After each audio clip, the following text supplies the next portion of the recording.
Guess what, y'all? We are not in Tennessee anymore. We are in Kentucky. I've come up here for a day trip because I've had a senior at Western Kentucky University who did a documentary on caving, and the premiere of that is tonight. So I came up here for the day. We're going to spend some time on top of the ground here at Mammoth Cave today. We're going to look at a few sites, and we're also going to do a short tour while we're here. So let's go check it out. So the first cave that we're going to check out is Sand Cave, where Floyd Collins died. If you've ever heard the Floyd Collins story, he was trapped inside of this cave for 16 days back in 1925, and the world focused on this cave while they tried to save him. Unfortunately, he did die. So Floyd Collins ran Crystal Cave near his home site, and he wanted to look for a cave that was closer to Mammoth, more along the route of tourists to get more visitation. So he came over here and he found Sand Cave, and he was caving alone, and on his way out he went through a tight crack that dislodged a rock and pinned him with his legs behind him. It's a short 1/10 of a mile walk to go see the entrance of Sand Cave. There were 10,000 people here during the rescue to watch what was going on as the world watched. So we are approaching the entrance to Sand Cave.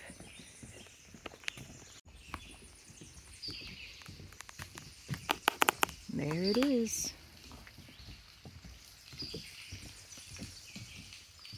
Wow. So there's actually a little side trail here. It looks like maybe we can go down and get closer to the entrance and take some pictures. Oh, yeah. Oh, look, evidence of the ocean.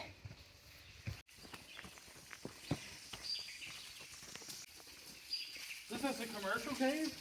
No, Floyd came here to explore the cave to see if he could commercialize it because it would be closer to Mammoth and more along the main tourist trail. Yeah, here's one of those USGS markers. It's a pretty big entrance. Be careful, Jenny. It's slick. Look, there's a US, or actually it's a National Park System marker.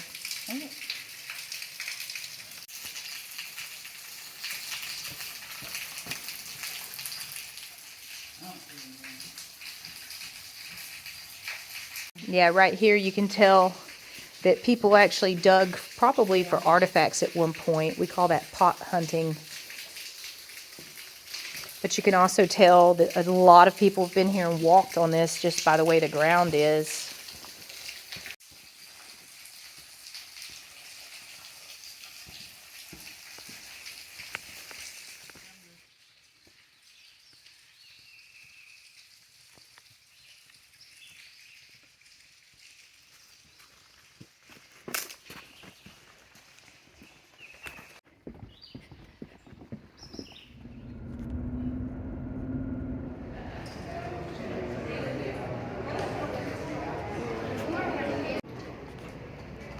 This is cool.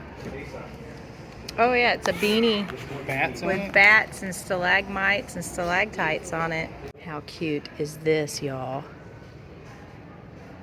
It's like a spelunker little Lego set. We gotta buy this. Oh look, you can get some Mammoth Cave moonshine and bourbon. All right, we're gonna walk down to the entrance of the cave and do our self-guided tour. And we are coming up on the entrance here. We forgot to get our jackets, Jenny. I know. You'll be okay. We were such a mess.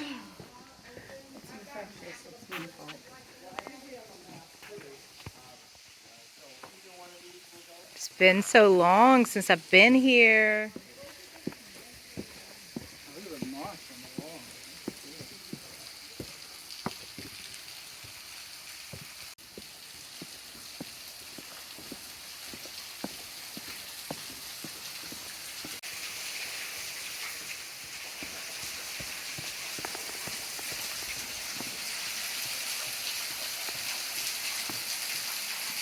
Super excited, y'all. I haven't been here in a long, long time. So much air blowing out of here. It's pretty cold. We forgot to grab our coats. We're gonna go through this gate up here. It will. Oh, let's go back. Oh, no. Come on, I want to feel 400 miles of air. 400 miles of air blowing out. 400 miles. Look how big this is. We're gonna set up a picture right here, y'all. Check this out.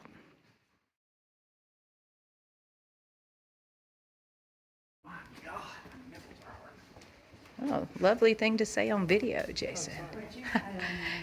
He said he's so cold his nipples are hard. At least you have nipples. Some little bats right here. There's a bat there and there. The first large room that we come to. Okay. Because see that light? You don't want that light. You may have to stand like. So they actually used to do saltpeter mining in here as well. So you can see those remnants here. You can see a lot of where they dug out here for the saltpeter mines as well through this area. Those are built. That's Those are from, built oh, those are, exactly like the little troughs that are in. yeah, the those are other room. troughs. Those are troughs. Those are troughs from the saltpeter mining right there. Pretty cool. That's pretty neat. That's neat. They got them there to preserve them. That's I so like cool. they got them tagged and numbered, everything. Yeah, that's awesome. See the wood pegs, nails, peg nails.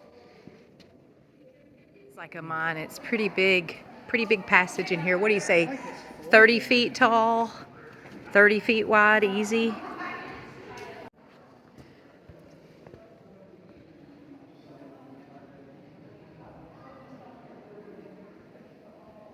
It's cool. Common white mushrooms. Yeah, so in the 1800s and 1881, they used to grow mushrooms in here.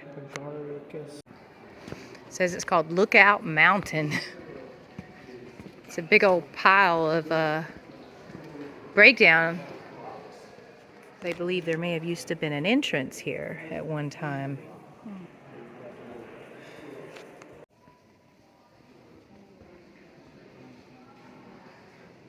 That's how it came. Look at how all the, Leached. yeah. See how they turned them up and right, Yep. up and down, they leached. So we're not sure what type of science experiment this is in the cave. If you know, feel free to comment on the video. There it is. Not too much light? Just walking through this massive borehole. It's kind of like caving in Tennessee. See them a little closer here. Oh, they're burned out, Yeah. possibly. Oh. Yeah, I think these were all sat here. These were all pulled out probably from all of this area, for all the saltpeter vats around here, and they just put them here to preserve them all. Because see, those all look like, that looks like a saltpeter vat down there. Yeah. I bet this is, because see, they're cataloged. I think they just put them all there. They've just pulled them all out to preserve them. It's just how they're storing them. Shine that looks back up, like Jason. Bishop. Slave writing, It's backwards. yes, because they were not all It literate. says pleasure. It's on a guide. He was a Look at all this rock that's been piled. All this rock has been stacked, probably to make this trail. All over here as well. So again, we don't have a lot of time today to do more than the self-guided tour. So if you come visit here, there's lots of tours you can take. Oh yeah, see these stacks of rock Yeah, they had like a. had It's awesome. They had multiple pipes. mm-hmm. Look at them all over there.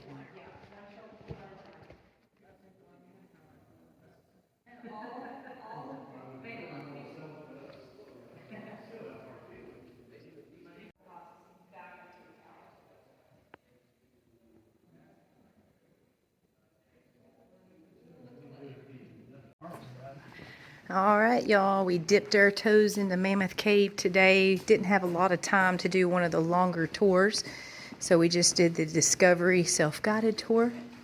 And now we're going to go check out some more sites. All right, do we still feel the old cold air blowing out? No. We're going with it. There it is. Stop, and you'll feel it right here. There. So cool. Listen.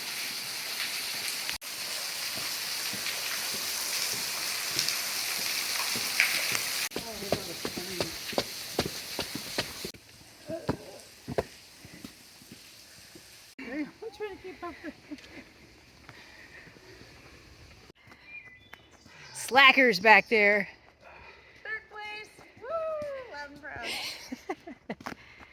All right, so we stopped at the Mammoth Cave Baptist Church and Cemetery where Floyd Collins is buried. Now this is his final resting place, but for a while his body was actually in Crystal Cave for many, many years, and it was on display and you could come and visit and see it there. But then at one point it was stolen.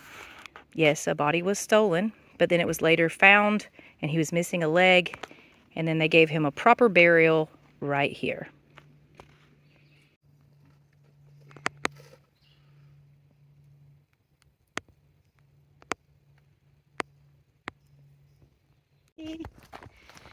We're going to take a hike to the old homestead of Floyd Collins and see the entrance to Crystal Cave, which is the show cave that he managed before he passed away. All right, we finally made it up here to the old homestead of Floyd Collins.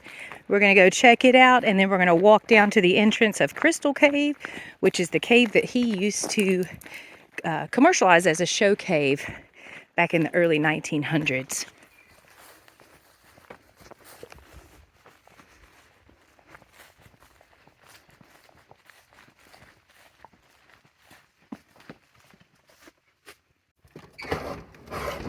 It is, it's unlocked.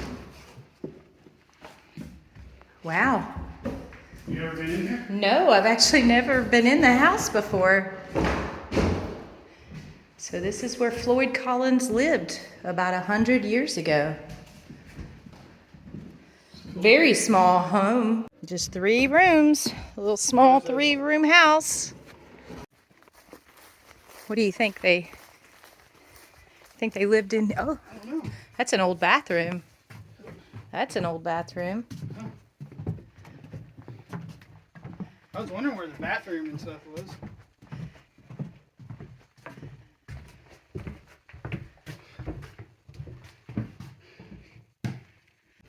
All right. Shower. Well, let's go check out the entrance to the cave. Fortunately, we can't go in the cave today because it is gated. I did have the wonderful opportunity to go in this cave about 15 years ago.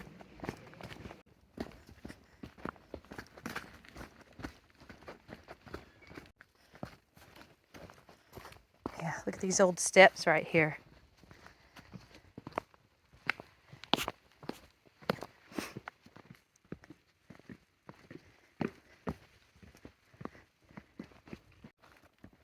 And then here's the sinkhole going down to the cave. All right, let's walk down here into this entrance and take a look at it.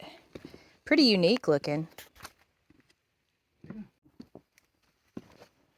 Oh, feel that cool air.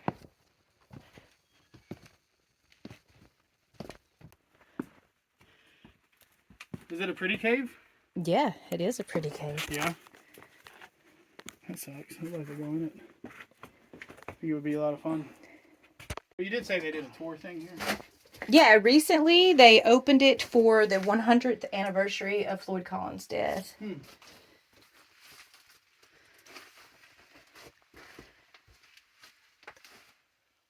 we go. That's it, y'all. That's all we're going to get to see.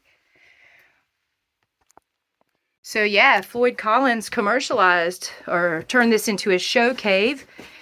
And in 1925, he wanted to find another cave that was a little bit closer to Mammoth because this was so far away from Mammoth Cave. And that's when he went into Sand Cave to try to see if he could commercialize that cave. And he had his fatal accident. Pretty unique wall here. You can tell this wall was built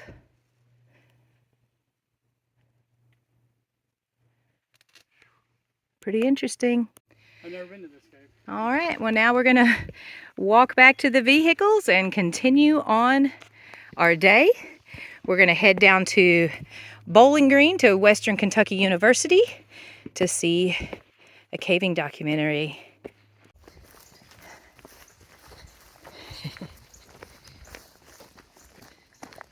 Of course, you can't come to this area and not stop at a rock shop, y'all. Petroidal. See? Oh, that is I bet petroidal. some of these came from Indiana. They got a lot of geodes in Indiana. That's what I told them. When we go to convention, I'm going to see it. It says it's Brazilian agate. Oh, really? These rocks, what is that? It almost looks like fossils in there. It's crummy, but... Got your glasses. And then your other rocks. Oh, that's a big old rock. Even bigger rock. Oh yeah, fossils. Fossils. A lot of cutting. Look at this. It's a lot of geodes.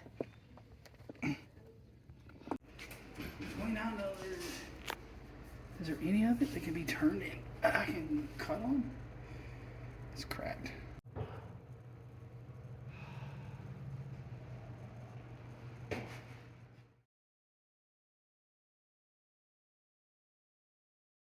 About one caver named Kelly who used caving as an outlet for herself during a very difficult cancer diagnosis. It's been an adventurous semester. She took me rappelling down my first 70-foot pit. She took me to her secret morel spot, So she's been so incredibly open and trustworthy, and it's been a privilege to document here this whole semester. With that, we're going to go ahead and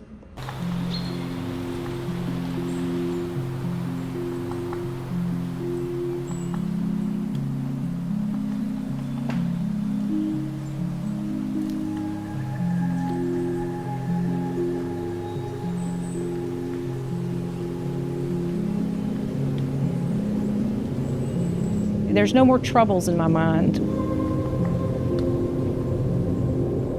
Just the raw beauty.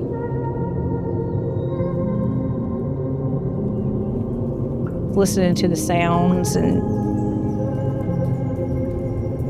the stillness of it, you know, and just getting your mind still with it.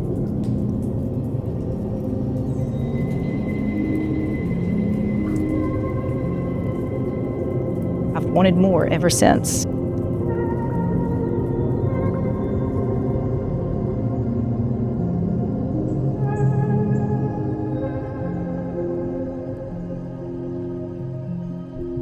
I was in my early 20s. I married my high school sweetheart. We had a daughter. We were living the American dream. You know, on the weekends, I would go grocery shopping. That was pretty much the excitement of my life. Yeah, it was getting cold in that parking lot. I loved my first husband. We had a wonderful relationship, and it ended because I had changed a lot, he had changed a lot, and it just wasn't where I wanted to go in life. I wanted more.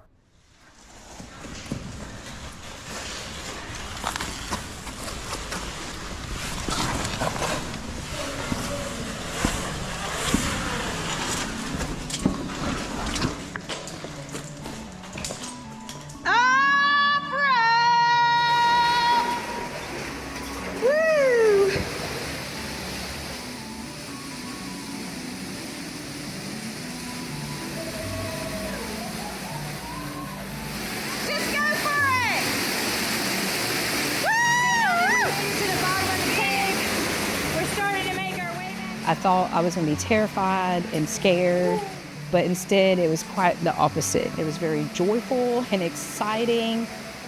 I absolutely fell in love.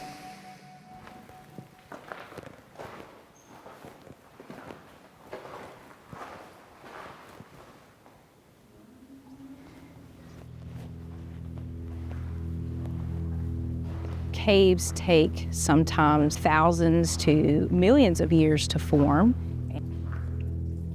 You can start to see the lines on the ceiling, but I'm trying to find the ones that actually look more like something. That is estimated that they were done about 2,000 years ago. Being so fragile, it could be destroyed just literally in the blink of an eye. There's historical graffiti and recent graffiti. Somebody did, look at that. They almost destroyed the whole thing. They're not seeing all of these glyphs right here. We all know life is short, but until that is put on your doorstep for you to actually face and realize, like, this could be it for me, I think I just embraced it even more. I was in the prime of my life, and then it just all of a sudden came to a stop. I did like this, and I was like, whoa, what is that? And he said, you have cancer. And I was just like, whoa. It felt so cold. I then had to drive an hour home. So the first thing I did when I got in the parking lot was call my mother. And we cried. And she said, Kelly, you're gonna survive this, and I'm gonna be there for you. It was a very emotional drive home, but I filled it with the time of talking to my family instead of just driving, in silence with my thoughts. Within 3 weeks, I was on my first chemo. It was difficult, thinking about your life ending when you're only 40 years old. There's just so much more you have to do. You're so young, and you have to think about the future of what you've built and your daughter and how you want that to end, if it's going to end at this time.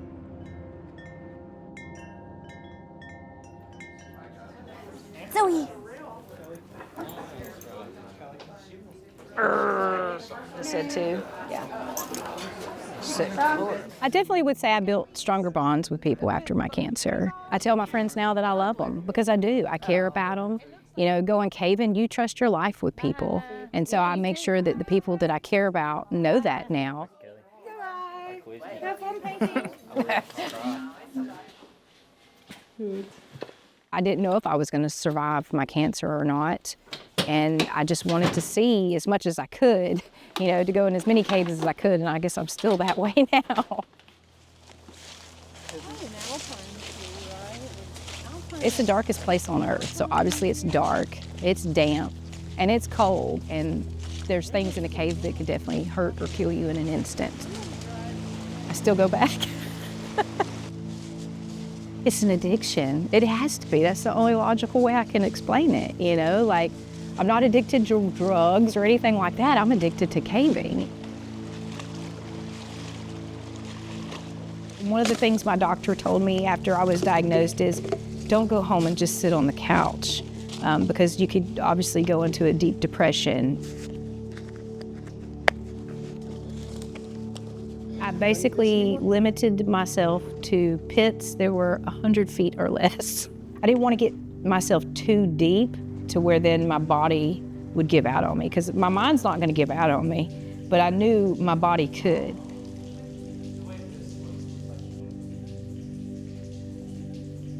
I jokingly do say I survived cancer by being in denial, like just not running from it per se, but focusing on my life, focusing on what brought me joy or brings me joy in that moment, and not on all the horrible things that I had to go through cancer. Going into a cave, it doesn't remind me of my cancer. I mean, I'm reminded every day when I take my shirt off.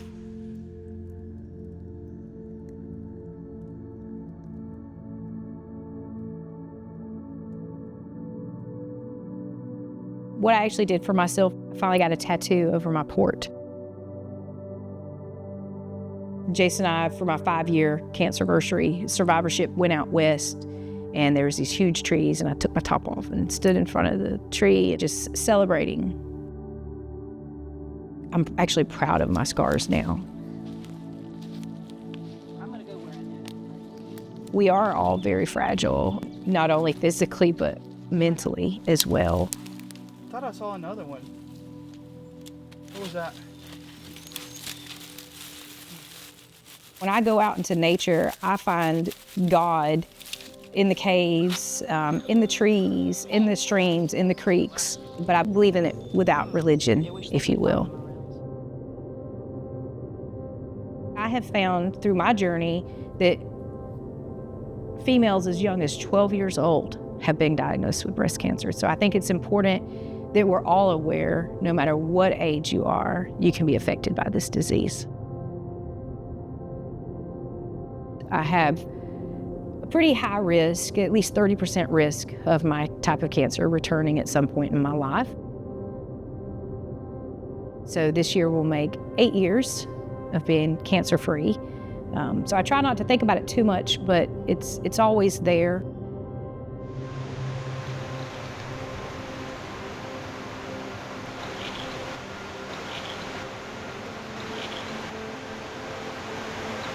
I hope to be able to cave up until I die. Obviously, I know there is going to be a point at some time in my life I'm not going to be able to cave anymore, but I also feel like caving keeps me young and keeps my body moving. A lot of what caving is mental. You know, sometimes you've just got to dig deep mentally to get through something in the cave as well as in life.